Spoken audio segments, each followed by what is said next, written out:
Ready তারপরে আছে না তারপর যে কই বলে আমার হাতের জিনিসটা দাও আমার টাকাটা দাও বুঝছে কাম করছি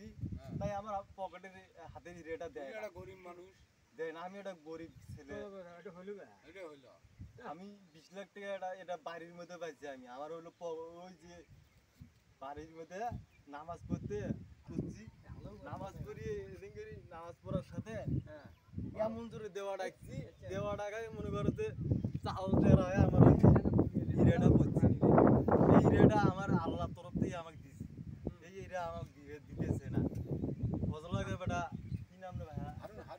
হারুনের বইয়ের নাম কি ওই হিরে পকেটের হিরেটা আমাকে দেয় না বাইস্তার তোমার সমস্যাটা কি আমার সমস্যা হইলো আমার পকেটের হিরে বুঝছেন হাতের হিরে সেই হিরেটা আমি আমি মনে করি বাড়ির তাহলে এটা নিয়ে একটা মিটিং করা হোক এখন আমার হাতত বাইস্তা নিজে এটা নিয়ে একটা মিটিং করা হোক মিটিং করবো আজকে তাহলে যে পুনার ভাই এই যে পুনার ভাই আছে না পুনার ভাই আরে ভাই এখন পুনার ভাইয়ের এখন মনে করো যে চেয়ারম্যান ছায়ের দাবাতে হ্যাঁ আলোক ডাকে নিয়ে যা আমি বসি হ্যাঁ দেয় দিদি কি না দিদি ভাই দেখেন এই দর্শকে এই গরিব সাহেব একটা অসহায় সে একটু জিনিস পরি পাইছিল সে পকেটের পকেটে হিরে সে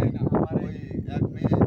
দেখা ভাই আসে চিন্তাই করে এসে চিন্তা করে নেই চিন্তা করে আমি চিন্তাই করছে তার মায়ের হাতত দিছি আমি কইবার ওর মায়ের চাইছিল হ্যাঁ চাওয়ার সময় আমি হাতত দিছি হুম। ও জোর করে আইছি কাম ধরাইছি এখন আমি কি করবো আচ্ছা আমি তো এখন কাম করাই নাকি তারপরে আমি আচ্ছা চলো দেখি কোনকার কুই পাওয়া যায় বুঝি ভাই কেরিয়া তাকে বসিয়ে একটা কথা কয়া সে আনা হবে এটা আমার পকেটে দিলে মানুষে আমার বিশ্বাস নেই সত্য নেই মিথ্যে তারাই যাচাবে